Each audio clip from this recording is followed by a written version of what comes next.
Really beautiful image. Okay. So this is Wallace Cotton, small New Zealand company. Okay, 2 InDesign users, and they'd always aspired to have an iPad application. All right. Challenge was that they thought it was going to be expensive. They didn't have the skills. They'd have to hire someone. They even thought about outsourcing it. Okay, because they felt that it was just too hard. They'd have to code. And essentially what they did is their reseller heard about what they were trying to do and got us involved. And we walked them through what we're doing with InDesign and what's called Digital Publishing Suite.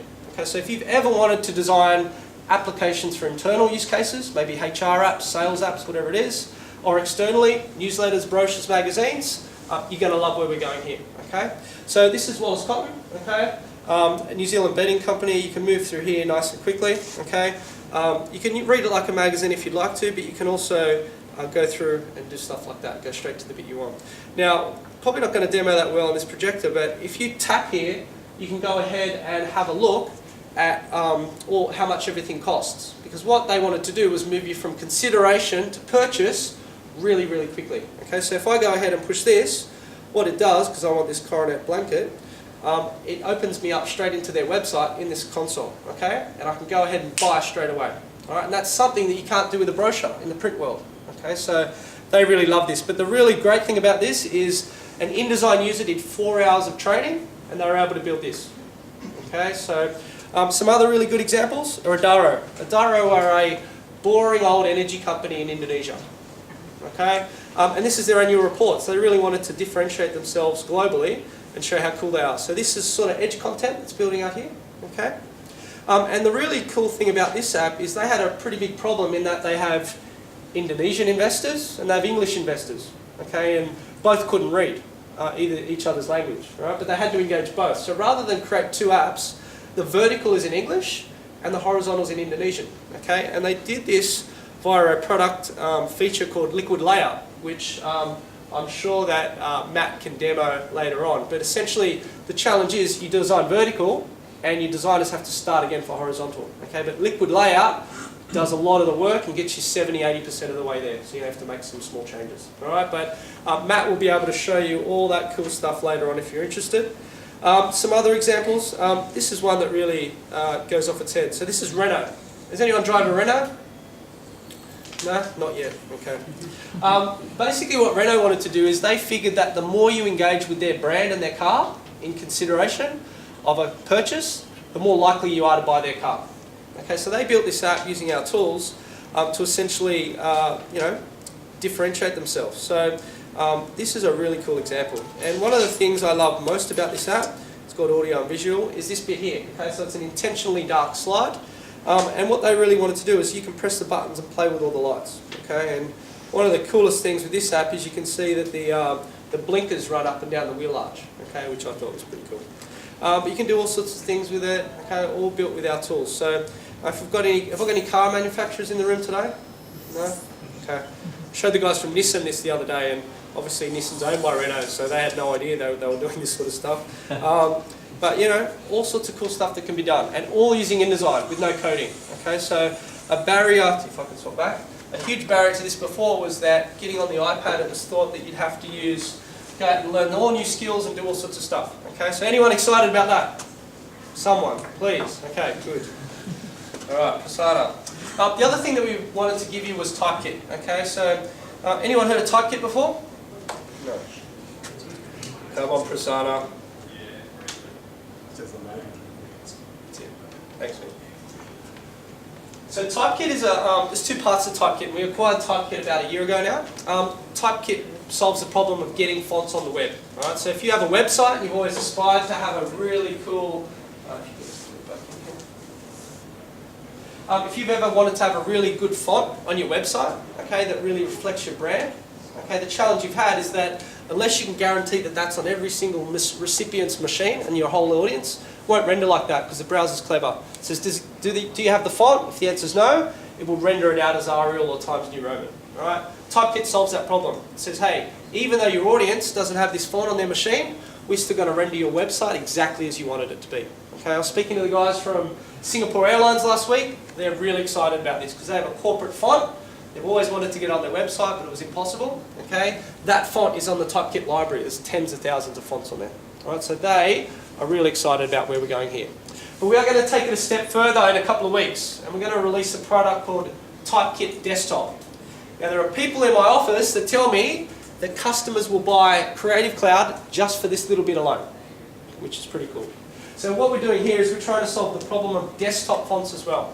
So we've gone out to the font foundries and we've said our users love fonts, they pay a lot of money for fonts, and we'd like to have some arrangement with you that allows us to give fonts to our users, okay, where they're commercially licensed via their Creative Cloud membership. All right, so at launch in the next couple of weeks, we're going to give you 700 fonts to Creative Cloud members, and if you were to go out and buy them, it would cost like $20,000 to buy those fonts. All right, but what you learn moving forward about Creative Cloud is it's just the beginning for us. Okay, so I can see a world where we are adding more fonts and more fonts to that, and you can get part of that as your Creative Cloud membership. We also have Business Catalyst as well. So Business Catalyst is our web hosting company. Okay, has e-commerce capabilities, has databases, email capabilities as well if you'd like to use those. But essentially each user gets 5 websites and up to 100 meg of storage. So you can use this to host your own website if you'd like to, maybe reduce some of your web hosting fees. But we also observe our users using this for pilots, proof of concepts, promotional websites and so on. All right, and the guys can give you more information about that at the end later. The other thing about Creative Cloud is this innovation as soon as it's available. Okay, now if I was presenting this to you a year ago, you would have to believe me. Okay, but now we have a really strong track record. So from May to May, we did over 50 updates exclusively to Creative Cloud members. Right, new products, new features, new services. Okay, and June was the biggest month for us. June was when we rebranded all of our applications to CC, which stands for Creative Cloud. Okay, and essentially we released all new versions and gave them hundreds of new features. All right, so the guys in the back will be able to walk you through what some of those groundbreaking new features are in the pods down the back.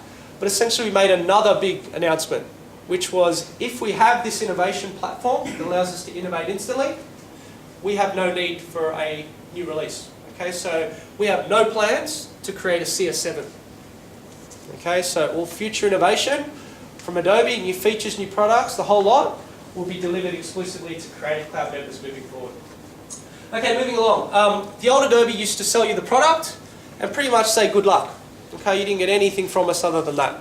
And with CS6, we gave you 600 new features, and God knows how you knew about them, to be honest with you. Okay.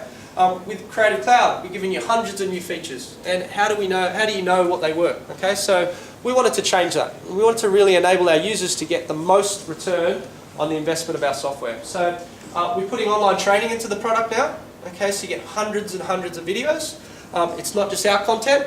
Okay, we're buying content from other third parties, putting it in there as well. All right. And you can also do this across all your devices. So if your user's on the way on the tram on the way home with an internet connection, bang, they can be productive and learn on the way home. We're also giving you something new that you've never had before. Okay, and I'm sure your users have always wanted to reach out to someone from Adobe, not about technical things, that won't install or anything like that. But hey, I want to design an iPad app and I want to talk to someone that actually knows how to use the product.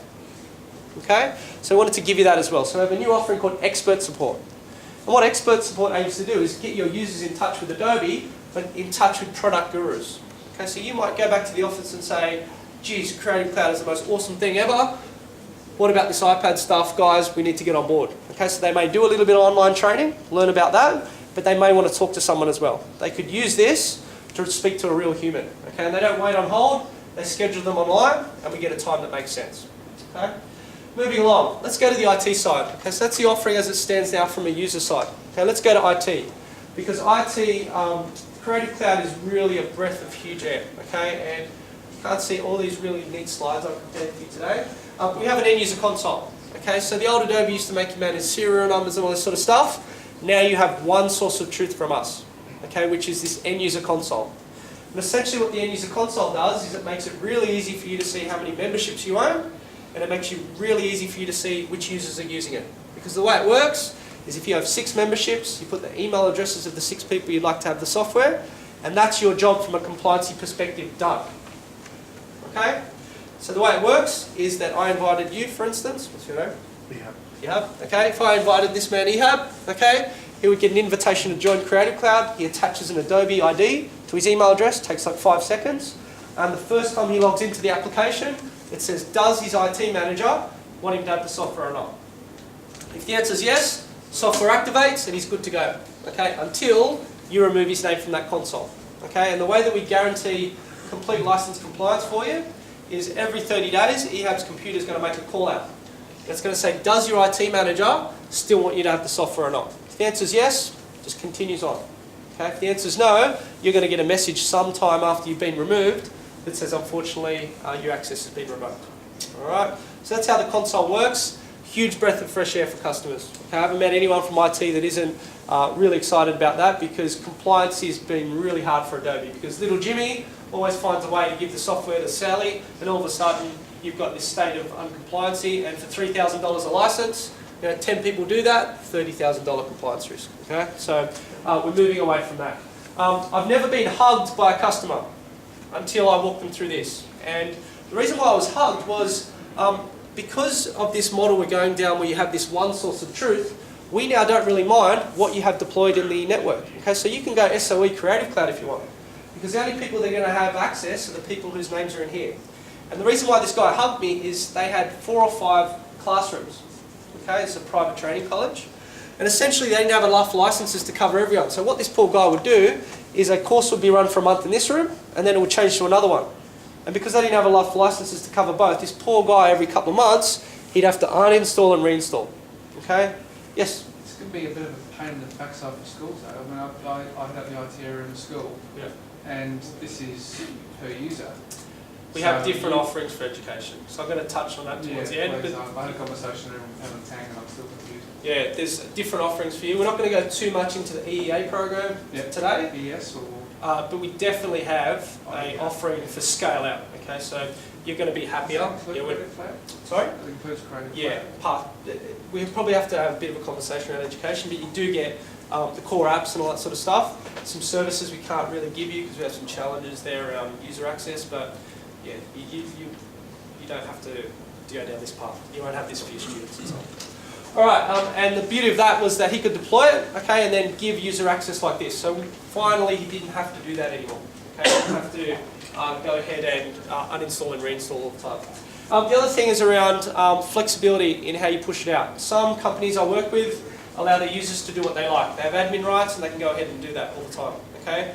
Most organisations though want to control the apps. Okay? And the way that you do that is with a product called Creative Cloud Packager. Okay? You get that complimentary, and essentially what this allows you to do is centrally deploy the apps and then centrally control the updates as well. Right? You might want to keep everyone on the same version all the time.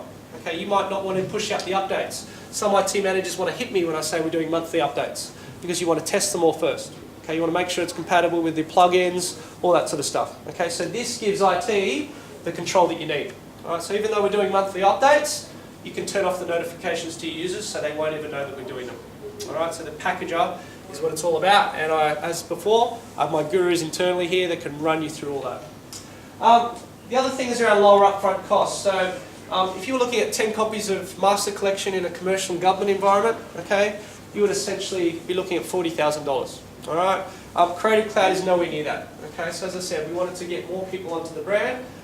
Creative Cloud is also nothing like Master Collection as well. There's a lot more value in Creative Cloud.